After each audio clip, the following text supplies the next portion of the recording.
Good day, Sanibona, Dumelang, Molweni.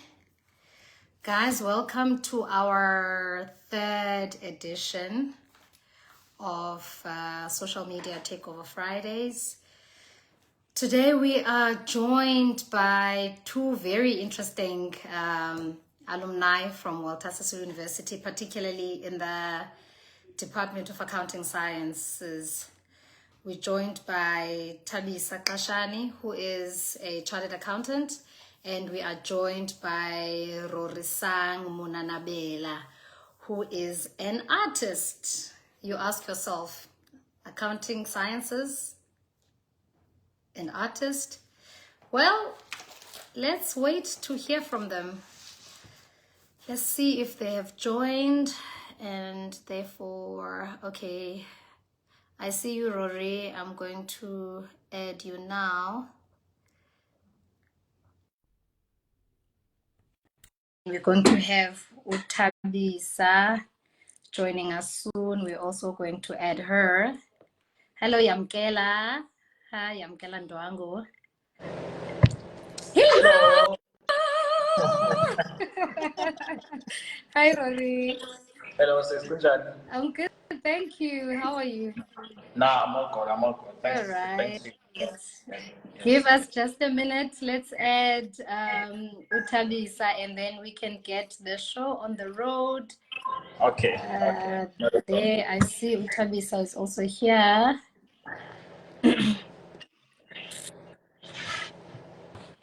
Are you in the studio? Hello. Hi guys. I'm good, thanks. How are you guys doing? Hi Rory. Well, thank you for asking. We are good, thank you. Rory, are you in studio? No, I'm just obviously. These people. Why does an artist need an office?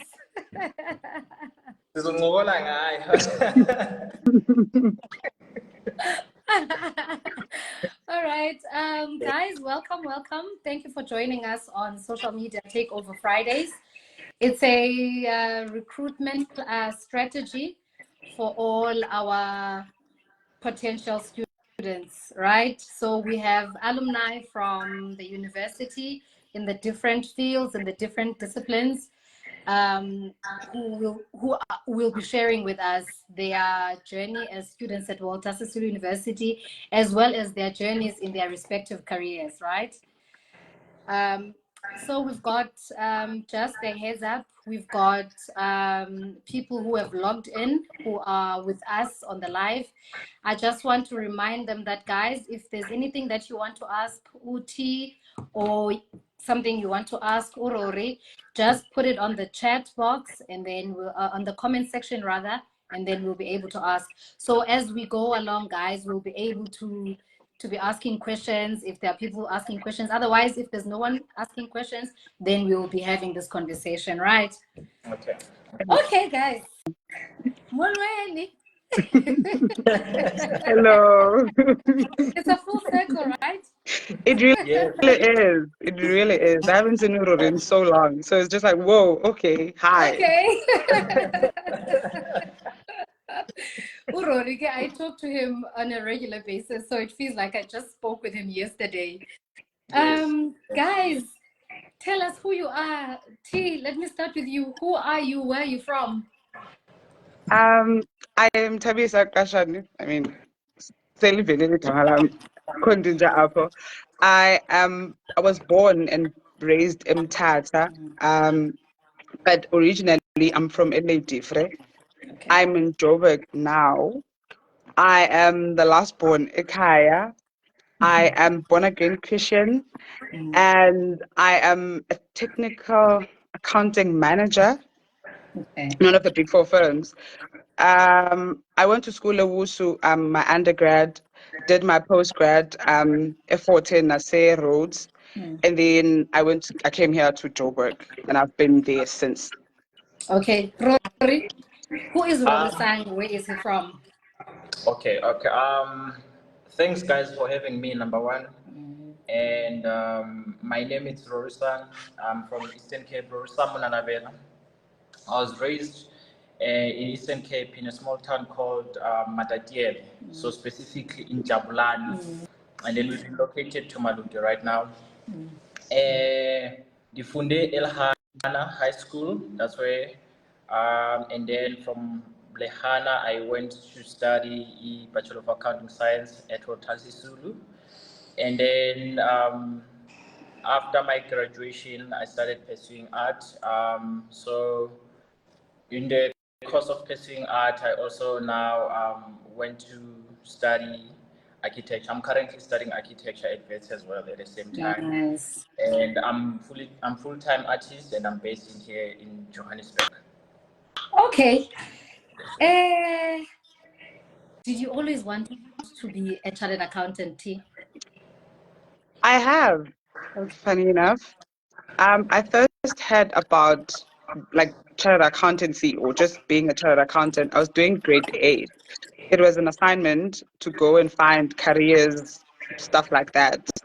And then I spoke with one of the ladies at church, like, okay, there's this. I don't know what's happening here. I don't know what careers, because the science side has never really interested me much. So she was like, oh, there's this being a CA. I had no idea what a CA does. I had never seen anyone who's a CA. I was like, okay, this sounds interesting. And I ran with it. I still didn't know, like, isn't much information then of what exactly being a CA is. I was like, okay, I want to be this. And then, and also it worked because I loved accounting. So it was like, okay, because in my head, because as a young child, you're like, okay, CA, accounting, all of these things are matching, like the combinations are communicating and everything. I was like, sharp, that's what I want to do. And also, it was the thing, like, isn't because you're smart. Obviously, like in primary, they're like, smart, you're going to be that and everything. I was like, sharp. Got to high school, maths was showing me flames. And my brother was like, my sister, that's what you need to be a CA. I was like, damn, okay. Um, okay. And also just like the support that I got and everything, I was like, okay. And then it's such a full circle moment, like thinking about it, because like I've always wanted to be this, even though I didn't know what it was, and here I am now. So I've always wanted to be one. Rory, did you do accounting in high school? Yes. Fortunately enough, I did. And you also wanted to become a chartered accountant, I presume. Yes. I've always wanted to be a chartered accountant. In fact, I'm even thinking about it even now. Yeah. That's the worst part.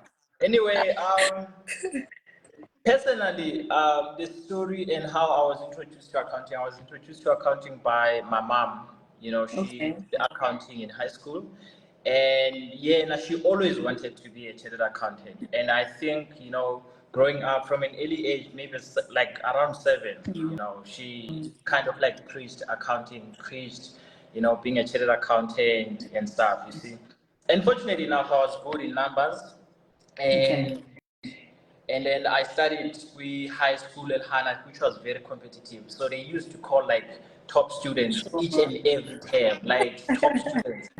And one of like the top careers was chartered accountancy, when law, when medicine, when engineering. So I always knew, okay, accounting is one of the top, so I'm covered. When I go to university, I'll do this thing. So it has always been there, and so for me, I've always been creative at the same time, but I didn't pay much attention to it because I was in a family that was numbers driven and career driven. So I think I just paid attention to it at a later stage. But accounting, that was something that I always loved. I enjoyed numbers as well. Yeah. So it worked out. On the live, we have people, the HOD Usenzo and Sangamandla. We've got Mr. Atim Zimkulu. We've got Lisa Mandimo, who are just saying, hi, guys. Wow. We've got saying Mguni, who's saying Molweni. Miss T, tell us, what does a typical day as a chartered accountant look like? depends on the day, firstly. Some other days I'm working from home, similar to today. Like I'm working from home today. Then the days where you go to the office, also because we do like provide like technical guidance to the audit teams on like what like the accounting is, review their apps, and then some days it would be like fully just working, like no meetings in between, like fully say like reviewing apps or like doing just the accounting queries where it's like, okay, what does IFRS say like in this transaction, how do we deal with it, and all of that. And then other days, it's a mixture of that, like the work as well as the meetings, like as in the departmental meetings and everything. And then there's also like projects that each person would be busy with. For instance, I am in the social committee. So if ever like there's like events that we're like preparing for, would have those meetings to like, okay, what are we doing that? Like how are we planning the event and all of that.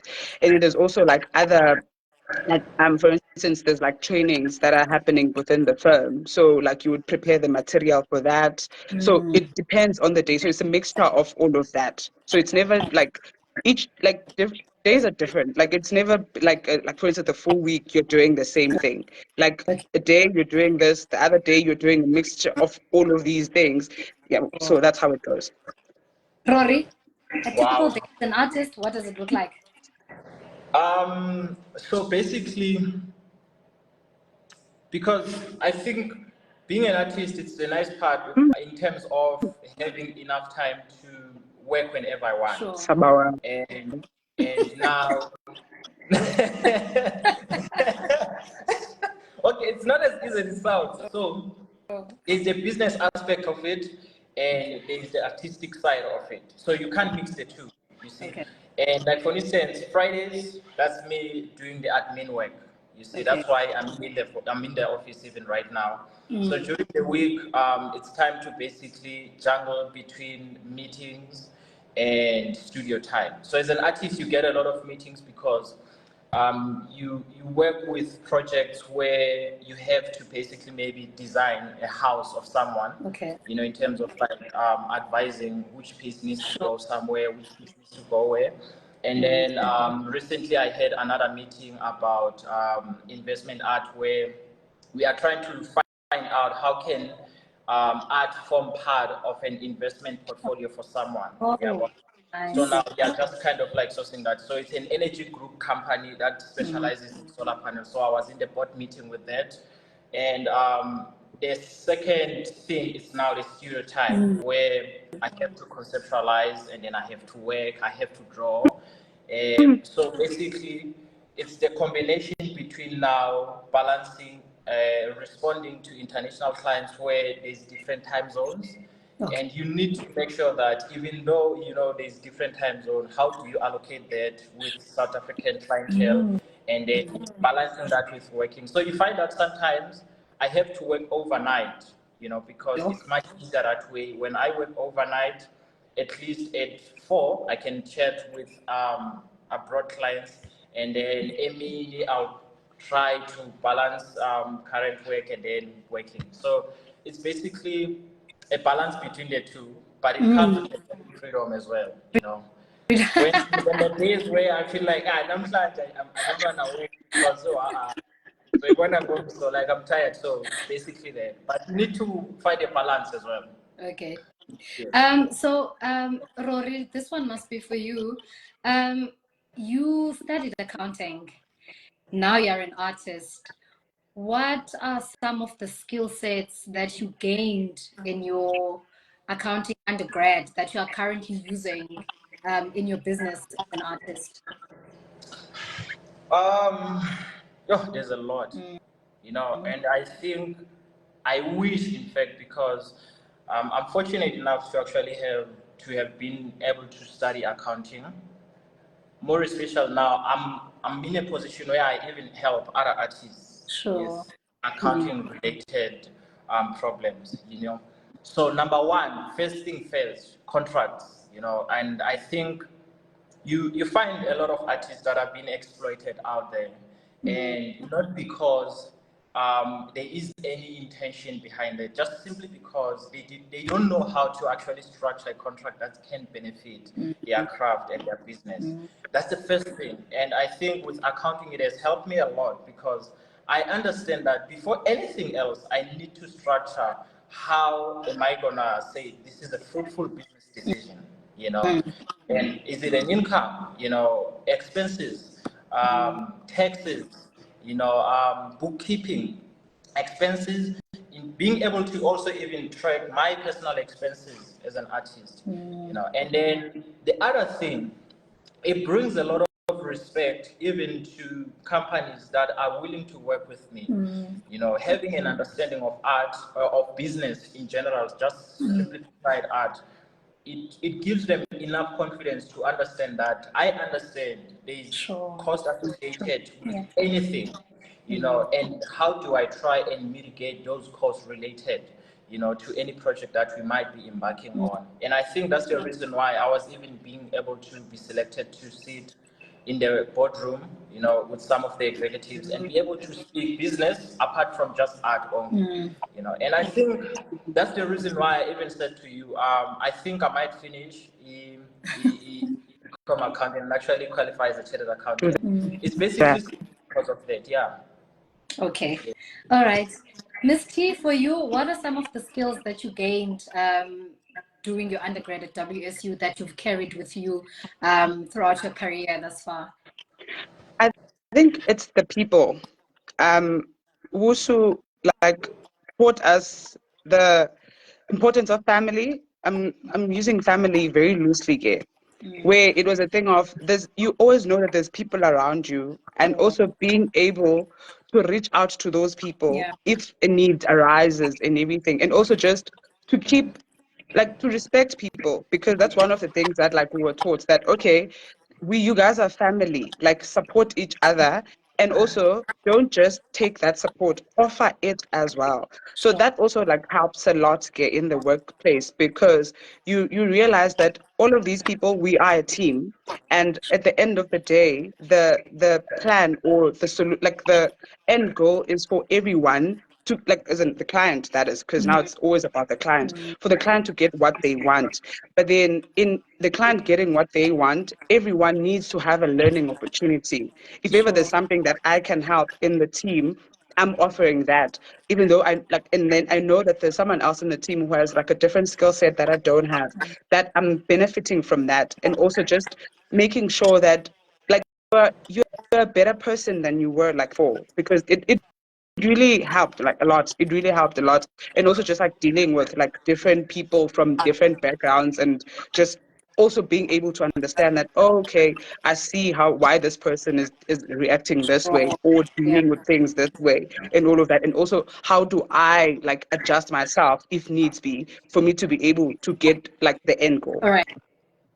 What are some of the memories that you have as a student at WSU, Ms. T? It could be in class, it could be socially outside of class. What are some of the memories that you have? One of my fondest memories are always in the camps, because we would go to different camps. I think the first one was in Stutterham, I think. A funny memory for me, I'd never had muesli, right? I'd never had it. It was never really even a thing. So they had it. So I remember going to the ladies who were serving the food. They're like, okay. I'm like, okay, I want this, because there was oats and think something else. I was like, I know all these things. I'm like, okay, can I have this? And they're like, okay, you can have it with yogurt. I'm like, sugar? They're like, oh no, maybe just first taste it before you put in sugar. Wow.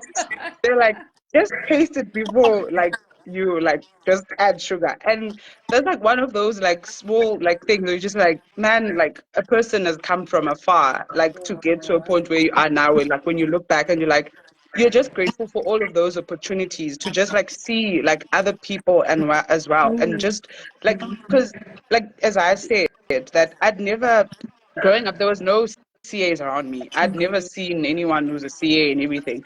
So now having lecturers being CAs, oh, okay, these people are real.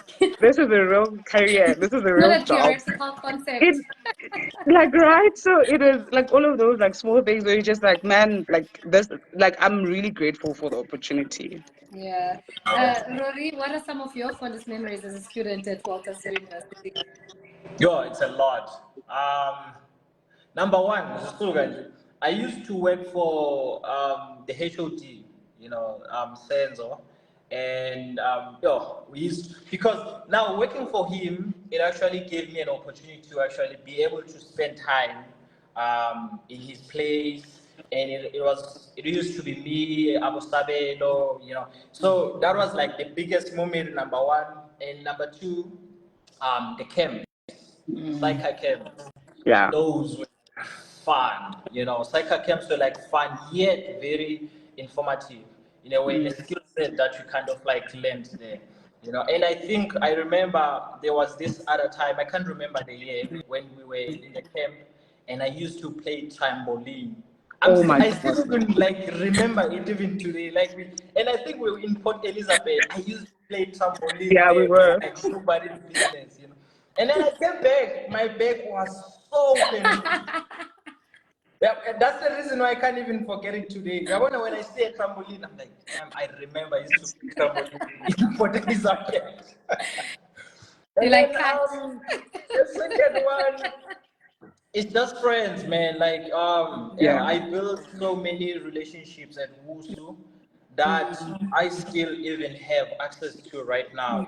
Like Abo Sabelo, Abo Lindelani, Abo Sianda. And we still connect even today. We still connect, we still meet. We still chat, we still text each other. So I think the relationships that I've built at Wusu are lifelong relationships. Even Miss Tenji as well, one of our lecturers, even having the ability to just go visit a lecturer in an office, ask questions related to school, end up having like life lessons, so the whole experience that I have there was basically of a family, even you, Sisi, we still chat now and then. You get what I mean? But it's been a while. I True. understand. It's been a while. Even the HOD, I still connect with him as well now and then. So it's basically a lifelong family. That's the memory that I have, and that's the basic kind of like relationship I built with them as well. Okay, there's a question on the comment section from, I think it's Lulo. I think it's a she. Lulo, if you're not a she, my apologies, but I think you're a she. She's asking, how did you survive being in a rural-based institution?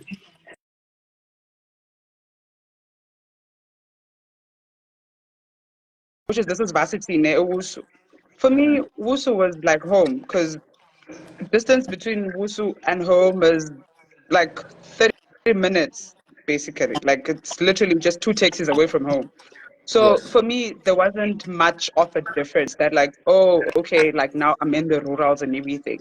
The difference, I guess, I got it when because also it felt like home. It really didn't feel like I'm in varsity like that. Yeah. Then when I left Wusu, but also because the people, the language, everyone is speaking Xhosa, it's just Yeah. like your home. Yeah. It changed for me when I left Wusu and like for my post grad, because I remember even my first experience at Rhodes now.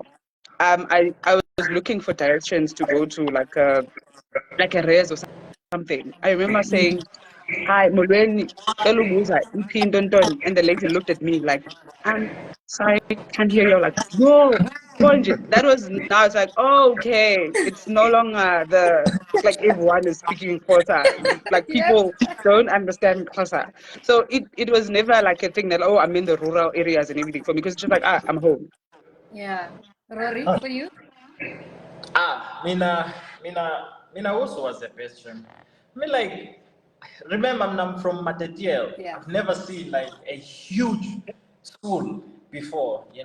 Getting to Woos, I'm like, what? And this is the best.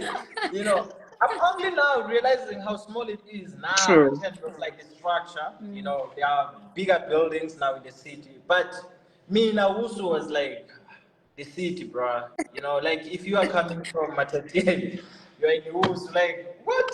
We have the biggest mall ever. I don't have that in Matatiele. I've never seen something like that. So, not for me, it was like the best. You know, I enjoyed the whole Yeah. experience. The whole experience. I didn't feel like I was missing anything.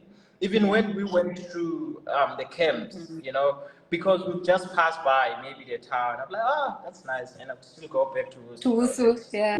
Yeah, and I think again, the nice part about Wusu for me was it was not a drastic change from Emakaya because I still met so many people from Emakaya. Yeah. So it felt familiar, you know. Okay. We still spoke our languages. It was no much English all over. Yeah, It's only true. when we are like in lecture halls, you are studying, okay, it's English. But outside, everyone, like we even like the help that we get from each other, you know, it was a whole community because there was that familiarity. We all come from different places, but there, even if you were coming from Johannesburg, you get there, it's a different, you know, spirit altogether because of Yeah. food and stuff. Yeah. So for me, it was amazing. It was Okay. amazing. Right. Miss T, what skills do you think are essential to succeed in the accounting profession? I think the biggest thing is to just like want to learn, like just be a lifelong learner, because for instance, in the accounting space that I'm in, because there's like different transactions that you've never seen before. The example that I have now is hedging, right? In varsity, hedging was out of scope. I was like, scratch the whole thing. No, no, like it was always out of scope. So now when you get into the workspace, you see like a transaction that's like hedging related. Probably you don't even know what's happening there. So the one thing now that would set you apart is they're wanting to learn. Like, okay, I don't know this. Let me see. What can I do? Like, because the client needs an answer. And also it's always just a thing of knowing that there is someone who always know more than you do, and also just being humble enough to ask for help when you need it. That's one of the biggest things. Being willing to learn, and also just being willing to even ask questions and being honest and saying, okay, this is what I know. I know from here to this point. Please help me. Because especially given like it's a client like related thing, you need to give the client the right thing. And if ever you are like proud enough to not like say that I don't know this, okay, I need help so that I can be able to give you quality work that you require of me. So that's one of the biggest like skills, like just be willing to learn and also just to be able to ask questions. Rory, what do you say to someone who is studying whatever they are studying and they've got this passion? It could Yes. be artistic. It could even be outside of what they are currently studying. What do you say to them about pursuing those other interests outside of the professional life that all our families deem us to be in? You know, what do you Yeah. say to that student? Um. That's a. It's a bit difficult for me to answer, but I'll try my best. I think maybe let me use me as an example. Um, Personally, I've always been creative from a very young age, you know, and I didn't pay much attention to it because I was also good academically, and I think we sometimes focus more on the talent, and then we forget that even being good academically, it's also a talent, you know. And now I started now seeing talent not just being able to draw, you know. A talent is also being able to read and comprehend what you're reading, you know, and being able to transfer that in paper and answer all these questions that can be asked. That's also a talent. Now, let's say you are studying whatever. That means you are talented in terms of being able to actually understand knowledge, extract knowledge, and then lay off or explain it to someone who digest that knowledge and being able to use it for the better. It's also a talent. Now, in terms of now saying I want to pursue the traditional talent, which is dancing, music, arts and stuff. Personally, this is what I saw. Art is freedom for me. Okay. And art is freedom. That means I can do anything that I put my mind into. And that's the reason why I'm studying architecture now. And after architecture, I'm also going to be studying something else. You know, I'm not going to reach a point where I only focus on studying art, on doing art. No, art for me is freedom, and I need to also kind of like live by that understanding to say art is freedom. I never reached the point, in fact, where I feel like I'm too busy not to do something else, because that could mean I'm not exercising this freedom, you know. So now that's the reason why I think I started structuring that. I was like, if I'm gifted as well in being able to understand numbers, why not also use that talent? You know, Sure. I don't only look at talent only from a perspective of saying talent is only drawing, painting, or music. You know, there are people who are gifted musically, but they are very good when it comes to business as well. Sure. And then you find them actually kind of like diversifying, having businesses as well. That's also talent. I think I see now a talent as anything that you are actually good at and you enjoy doing it. Sure. You wouldn't mind doing that for the rest of your life for free. Yes, that's talent for me. Rory, as an artist, having studied accounting, are there any additional classes that you had to take to hone your craft as an artist? Or everything that you are doing is strictly natural? Are core classes that you took to, you know, hone your craft as an artist? I didn't. I'm a self-taught artist, and there's also about advantages and disadvantages of being a self-taught artist. The advantage number one is the fact that I get to experiment. It comes with that freedom where I get to experiment. And then the disadvantage is when you experiment, you get to experience failures along the way, right? And then that also an advantage because you get to understand this thing doesn't work. But if you were to go to school, probably maybe someone was going to tell you that this doesn't work, don't do it. But now I see art as a child. You need to crawl before you can walk. You need to walk before you can run. You see, and once you grow from that, and then having an understanding of business, you are much better when you didn't even have that opportunity to actually crawl. Because sometimes when you go to school for art, I believe you get someone else's interpretation of the world. And you also want to protect that space as an artist. You don't want anyone influencing that space for you because you get to kind of like lose your voice. Someone could be talented and they end up frustrated because they've lost now a certain direction, which comes with being able to just make those mistakes. And once you understand that, it makes it much more easier to understand. Even in business, you have to crawl, you have to walk, and then you have to run after a certain period of time. Yeah. So it comes with that as well. So once you understand that journey, it's much easier now as an artist. Okay, Miss T, sorry, you did accounting at Walter Sisulu University. It's a 4-year degree. It might be different in other institutions, right? Now you're an accountant. What's the journey like? What happens in between from doing your undergrad to actually qualifying as a chartered accountant? So I did my undergrad like 4 years, went to East London, Effort, and then I failed. I was not shocked really when I failed. Yes, I was not shocked.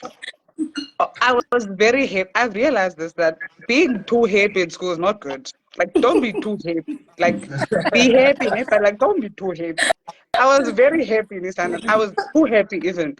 And when I think about it, I'm like, I wasn't even doing anything. I wasn't partying. I was just happy and not really focusing on school.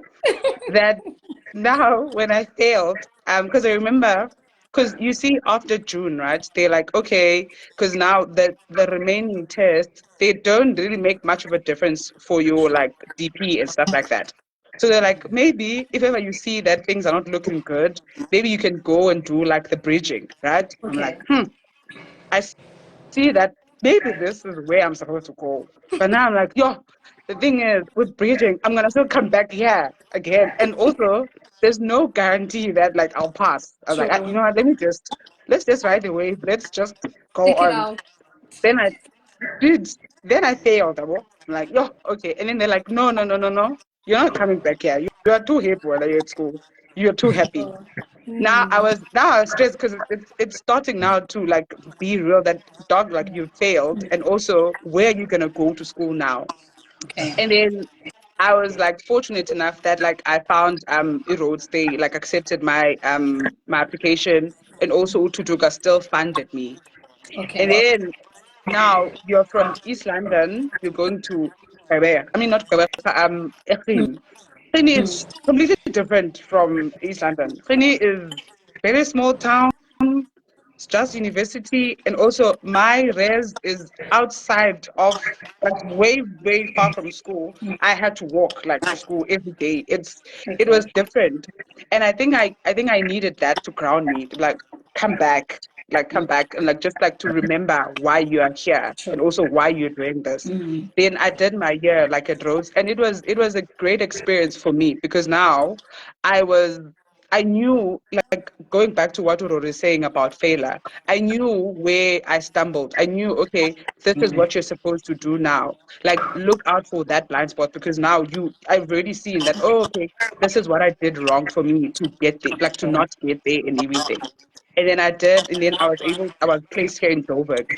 And then I wrote my first ITC, I failed it. Now, it in audits, it like the results come out on Friday, right? Like your board exam, all of them. They come out on Friday, and sometimes you're at the client, or like they're gonna be kind enough to say you can go home, right? Okay. Fine. So I don't remember where I was, but like I'd failed. But now on Monday you have to go back to work. And Sure. like everyone knows, you don't even have to tell them. Everyone knows that you failed. Now it's the coming back after that failure because it, no one everyone is kind enough to like, oh, okay, no, it's okay. Are you okay? Are you okay? For It's the just like, next time. the next time. They're like, oh no, you'll write in June, like you are gonna be okay. And I think that failure, that Forte failure, had taught me so much that like it happens. You will fail sometimes, but then what matters is how you come back from that, and also just learning from those experiences and everything. And then I wrote my second board exam, and also because people are like, I mean, it's okay. Like you failing your like ITC does not mean that you'll fail your APC as well, and all of that. But now there's something that failure does to you. I don't know what it is. What is it that it does? But like, there's that. I think I failed. Like you're always like, what if I fail? Because it's always just like, Yeah. I guess it because now whenever you're thinking you failed, you don't yes, you'll be disappointed, but if ever you fail for real, it's like, I expected it, I guess, to protect yourself. And Yes. like I was fortunate that I passed my board exam, like my APC first time. And it was really nice because now it's like, oh, I won't have to think about school like that. Like, is it because it is difficult because you're working, like all the expectations are still there. You still have to deliver at work. You still need to pass at school and everything because everyone is asking you, how's school going? How's the board exam? How's all of that? And then I passed my board exam. I finished my articles within the 3 years. And then I applied to stay in the firm because I felt like I wasn't ready to leave. Also, I was like, I don't know if I want to go in the corporate space to like be like as in the financial, like as an adult. Because Yeah. it felt like if I leave the firm, I'm gonna be an adult now. Like I was like, don't think I'm There's no ready for manager that. now to manage Dude, you. and now people are asking me for answers. I'm like, I'm just a child. I also don't know. And then I applied to stay in the technical department, like the accounting technical department, and then they took me. So it had been like a different like experience now because like in audit, yes, you do like interact with the like as in the what is it, more senior people, but in the like now, because now it's like you like work your own time, like you're like flexible, you like, and it's like, oh, no one is asking me what time I'm coming to work and what time I'm leaving. Yes, I'm supposed to deliver, but like no one is asking me like that. They're like, okay, you're supposed to be here, you're supposed to do this at this time. You manage your own time, like you're an adult now, like okay. And then because I'd already passed my my board exam. Then I got like I think the results came in March, I think somewhere there. And then I applied to register to be a CA, and then it came in. It all feels surreal. Like it was just like CA. I am a CA. I am a Wow. CA. And you are a CA. Like So I am a CA. I'm just like I am a CA. Okay, how does CA behave? Like, then what am I supposed to do? But yeah, and here I am now. So yeah. fair, fair. Rory, you mentioned something about failure, you know, where you said because you're a self-taught artist, there Yes. are techniques that you find along the way that they don't work, you Yes. know. How have you dealt with failure uh, in your chosen career path thus far? Um, I think I will become accounting. So basically, become accounting. Third year, I failed accounting, so I had to repeat. And then that's the year where I discovered art. Sure. But I didn't discover art. I still believe art discovered me because Sure. I was looking for a job now to basically to be able to finance my studies. You see, and there was a student behind me that was googling how to draw. You know, and immediately I was like, okay. I left even my computer. I was in the computer lab. Left my computer. Went to her computer because she had to leave to attend the class. And long story short, discovered that this thing called hyperrealism. So where you draw an art piece that looks exactly like a picture. You know, it was surreal for me. I was like, what? There's no way. And I've always been like an analytical person in a sense that I pay a lot of attention to detail. Sure. You see. Now, I met Umis Gazela, who was the secretary then, to say, "Ma'am, can I please draw you?" You know, and she was like, "Yeah, you can draw me." And the first piece that I drew for her, I think it went for like 100 rands. That was like the first piece. But this is what that 100 rand did, because at that point I didn't have money to buy food, and I didn't have a res. You get what I mean? Yeah. So someone pays me 100 rand to draw a piece that I don't even know I can draw. Just because I just showed them like pictures that I took online. I'm like, I can do this. And she gave me a family picture of hers. And I managed to buy food with that 100 rand, like a rice and a soup. So I managed to kind of like get my own food. Now, one thing that came with that was it was my first time actually having money without actually having to stress. I should pass Yeah. for me to keep my basar. Because I lost my basar. I have nothing to lose. Like I was at a point where I didn't have anything to Sure. lose. You know.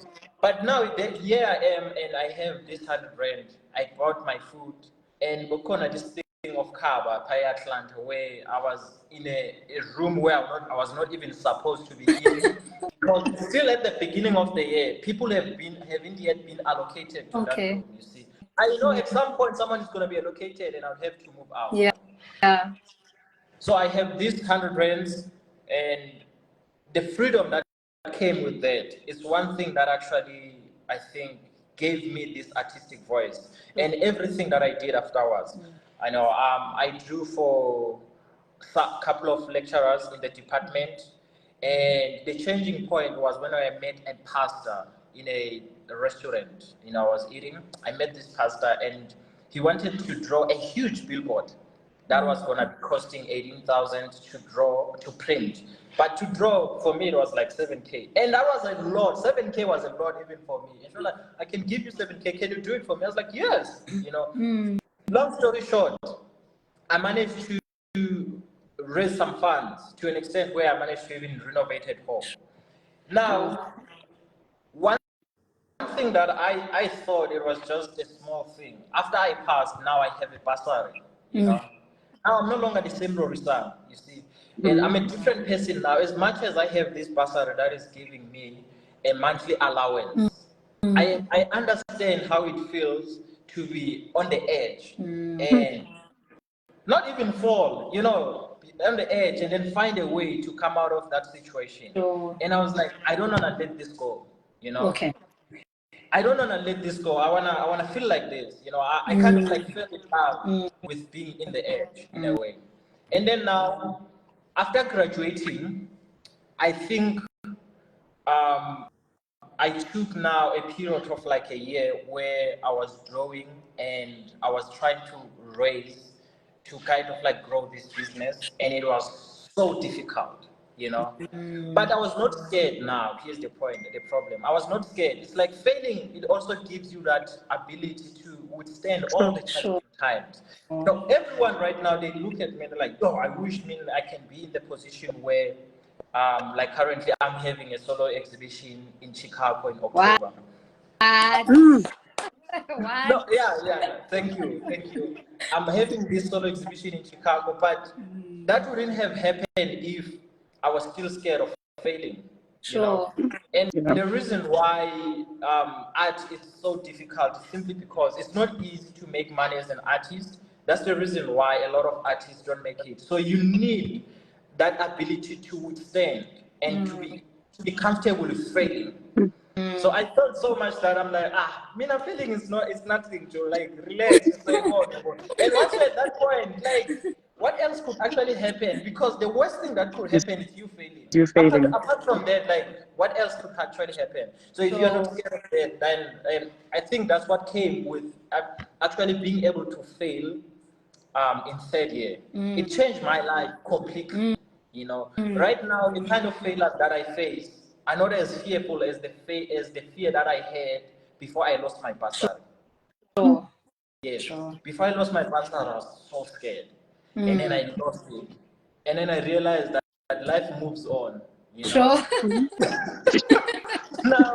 now, so Life with doesn't that, wait for you just because you no, failed. it doesn't. So let me answer your question of the skill now in the art industry, to just dive deep and summarize. I was a hyper-realistic artist, and then I became an expressionist. And it's only through understanding myself. So one thing that I thought I knew, I only discovered later that no, I need a voice. I need to express myself. And that came because of a certain help from different people. You know, when I started studying architecture, there was a lecturer that liked my work, but she was like, for me, it's not live. Okay. What do you mean my work is not alive? It's like, nah, like, it's dead. Always like, but this is super realistic. It's like, it's nice, but it needs life, you know. It's not And convincing. yes, you get what I mean. I'm trying to convince this person. This is like, you know, you can imagine how painful it is for me to actually spend 5 months working on an art piece, and then someone is like, it's dead, right? Yeah. You know? And she gave me a project where I was supposed to use watercolor. And it was my first time using a medium I couldn't control. I can control a pencil and erase when I make a mistake, but watercolor I can't control.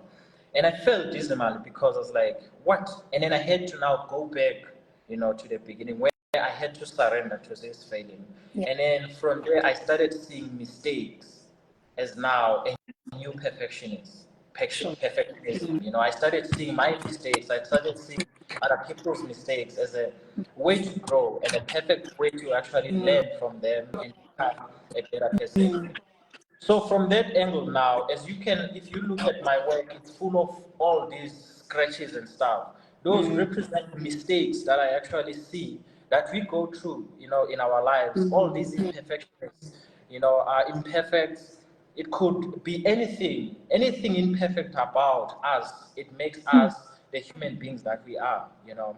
So I started embracing that, and then that's when she's like, now I see life, you know. Yeah. So I had to actually allow myself to fail. Yes, yes. Miss T, what advice would you give to current accounting science students at WSU who would like to pursue a career in chartered accountancy? I think the one big thing, I'm not sure if you can still hear me. I can't see myself. I can't see anything on We my can screen hear right you. now, but I can hear you guys. We can We see you can and see we it. can We hear can you. see. Okay.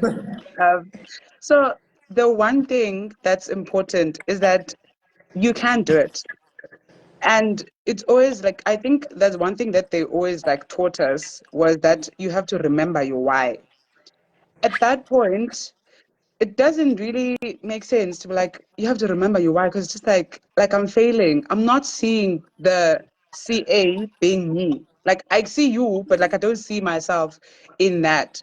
And I think the one thing that like I realized like now in hindsight, looking back, was that to just remember your why. That even when you're failing, just always remember why you are here, because I think not forgetting why you are there in the first place and what do you want, like which is you want to be a CA and why you want it always makes everything worth it. That even when you're failing, you're like, okay, let's see, I failed, for instance, let's say I failed tax.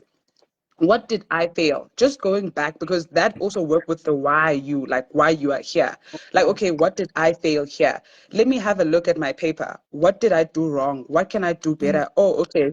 If ever you need help, because it's always a thing of knowing, like, yes, you did get this thing wrong. This is one of the things that like they teach us, like, isn't even here at work, that you have missed the mark. Why did you miss it? Did you Sure. miss it because it's a knowledge gap, like it's you don't understand the concept? Or did you miss it because you missed the whole thing? Like, as in you're asking this, you're answering that. That helps, because if ever you know that, okay, the reason why I didn't get this was because it's my knowledge gap, then you know how to fix it. Like, Sure. okay, let me go and read the standard, let me go consult, let me go do that. And then if it was a thing of, okay, I missed this because I wasn't thinking in this. Okay, then it's a thing of, okay, because probably say you've never seen something like this. Go Sure. through the like previous like question papers and everything, so that you are like you're strengthening the muscle of seeing the problems, Yeah. like seeing what they're asking you. Because if ever it's not a knowledge gap thing that you're like, oh no man, had I seen this is what they're asking, I would have Yeah. known it. Yeah. Then it means you don't need to solve that, you don't need to go and read the standard, you just need to practice more, so that you're able to see the problems where they're like, oh okay, this is because obviously sometimes they're not going to ask the same thing the same way. They'll ask it in different ways. But if ever you're missing that, then you're unable to solve it, even when you're like revising for the next one. So it's Yeah. always just like it ties back to why you are here. Okay.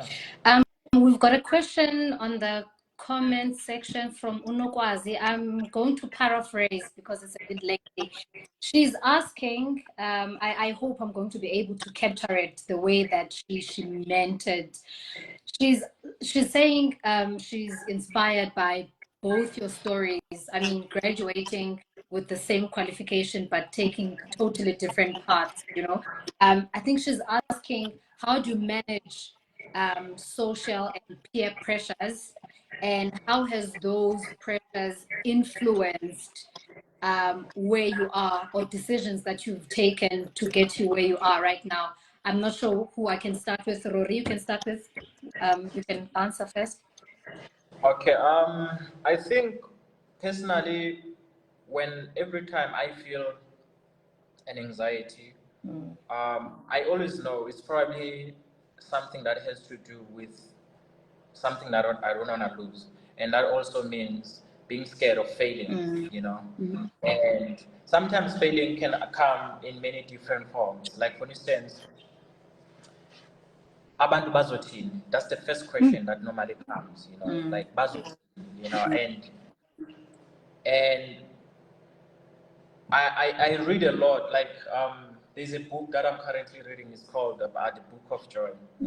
So it says pain is inevitable. whether pain, through failing, through losing loved ones, too. But pain, it's something that everyone is going to experience. And suffering is optional. So normally, what normally happens, anxiety comes in those kind of forms where you are scared to lose something that you already have, or something that you are currently working towards, or you are currently studying become accounting, but you'd like to study something else. You just discovered that, you know what, perhaps I would like to study something different from what I'm currently studying. Now the question is, bazothini abantu xa nditshilo? And you are now scared of losing that. Now the issue is, as soon as you start changing, you are doing that decision to better your life. You get what I mean? And you are no longer going to be suffering if you only focus on how can I better my life and put my life in a better position, the best possible way. And I think the biggest problem is social media and the fact that you doing something, you have so many people that are actually looking at you. Yeah. But as soon as you start focusing on your life and the loved ones, you sit down with your loved ones. Like I did kind of like sit down with my mom, like, look, Joe, I want to be an artist, and me being an artist means not actually pursuing, the chartered accountancy stream.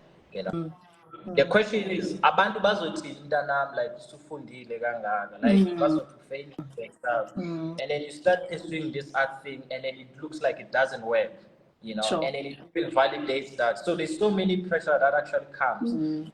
The reason why I started with pain, it's inevitable, is the fact that everyone is facing pain in their journey, but suffering is optional, and suffering comes from reliving whatever you went through, or reliving, or being scared to actually take a decision. Now you're going to start suffering from actually being scared to take that decision because of the anxiety. But as soon as you start focusing on your loved ones and yourself and say, is this the best possible decision for myself? Yes. Everyone else gets something is spot on. Yeah. Miss T, how do you manage I this think pressure? I think for me, it's knowing when I passed my grade 12, my mom set me down and then she was like, okay, congratulations, guess usebenzile. But from this point going forward, which is now varsity, I don't have money. I knew this, but hearing her say it's that I don't have money for you to further your studies. At this point, we're just trusting God for Him to move you from where I could help you going forward. So that always stuck with me because it was a thing of, yes, it was sad because I'm like, yo, dog, like I knew you didn't, but like for you to tell me that, like, hey, I don't know what to do.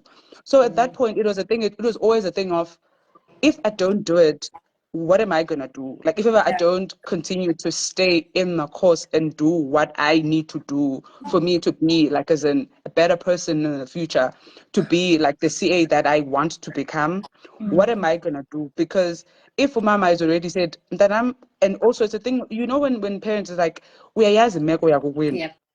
that has always like kept me like as an in check, even though it was a thing of, okay, obviously you're at school, there's like things that are like interesting that are happening outside that probably look in more interesting than your studies, but always just remembering that you are, even if we are poor but like you remember that imeko yakokwenu, and especially if kuthiwa not necessarily about the pressure yoba siqhumeke kuwa ekhaya, no, not even that, but the thing if ever let's say I drop out, or if ever like I just like don't do like as like well in my studies, like if ever I lose my bursary, for instance, if you're using like a bursary, what am I gonna do? Like as in where am I gonna get the money to continue with the school and everything? Just always remembering that for me was like a driving factor, that like just forgetting about everything else, that yes, I'm here and it is nice. Like this is an opportunity that like someone else like wishes to have, and I have it. So it's a thing of, okay, let me just respect the fact that I'm here and respect the people who are keeping me at school. That like, because it's always a thing of, yes, like the abantu bazothini, like don't worry about what people will say. I always say to myself, just a little bit of that helps for me. That fear of like, abantu bazathini, because now the abantu bazothini for me are the people who are taking me to school. Like, Yes. because now the thing of, I don't want to disappoint, like, for instance, Mr. Mz, who gave me a chance, who was like, okay, fine, we're taking you to go to the school. Like, we're Sure. taking you, here's the bursary and everything. Yeah. So that, a bit of that, it kept me in line for me. Guys, we have already run out of time, but I just have one question to each one of you. Any last words you would like to share with the entire WSU community? Ms. T? I think first of all, it's just to thank the rest, like the whole Department of Accounting, for just the opportunity for, like, personally, in my personal capacity. I am really grateful that they gave me a chance. They, like, took a chance on me. And because now when I look back, I'm thinking to myself, had I not been there and also just, like, experienced everything that I experienced there, like, met the people, and because when things are not, like, going well, and then there's someone who gives you a chance, that chance is, like, it's the biggest thing that can ever happen to you. Because the thing of, at least, even though sometimes you are losing trust in yourself, but if there's someone who's like, dude, you can do it, just know that if ever you are here, like, as an at the institution, the people here, they believe in you. And Yeah. that's, like, the one thing that, like, it's the biggest thing that you'll ever get, that, like, there is someone who believes in you and you can do it. If ever I could do it, then I don't think there's anything that can stop anyone or anything, as long as you put your mind into it, that, okay, I'm here now, let me do this. You will succeed and you will do it. Thank Thank you. you, Rory. Wow. Any last words from you? I think number one, I would also like to start with Wusu. Um, Number one, Wusu for me was the best experience that I've ever had, mainly because I was taught by the youngest, the smartest, the most gifted lecturers the world has ever seen. Because if I look back right now, and even the lecturers that I currently have, even at VETS, like they're a bit older. And then at WUSU, most of our lecturers are young. And having that young, fresh talent, people who are patient enough to actually kind of like guide you, along this journey, because it's not easy. That's the Yeah. first thing. It's not Yeah. easy. Yeah. Each other accounting, it's not easy at all. And then the experience that I got, from WUSU, I apply it everywhere, wherever I go. That's the Sure. first thing. And the second thing is, whoever is studying to become accountant right now, may they please utilize the opportunity they have at WUSU, because you'll never such young, talented people anyway. In these universities that some people would want to go, like they really don't care, like, because classes are just big. A WUSU, you get to, be taught like you are being taught by your brother. That's basically the kind of love I felt every time I was there. And then how I know is because I have something now to compare with. You might take it for granted when you have nothing to compare with, until you go outside and you're like, what? I actually had the best experience True. ever at WUSU. Now, with the artistic side, I can say live, laugh, love. That's basically the advice of it. Live, laugh, love. That's the only.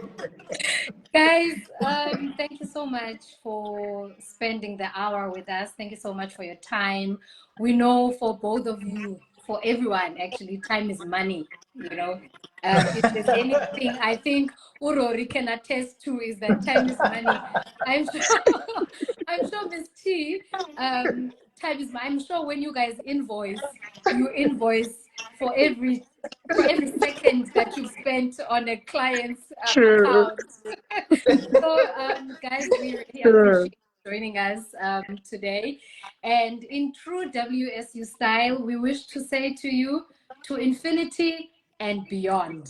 Thank you. Thank you so much. Thank you so much, Andy. guys. Thanks, Ray. I love Thanks, this. everyone. Bye. Bye, Bye. guys. Bye.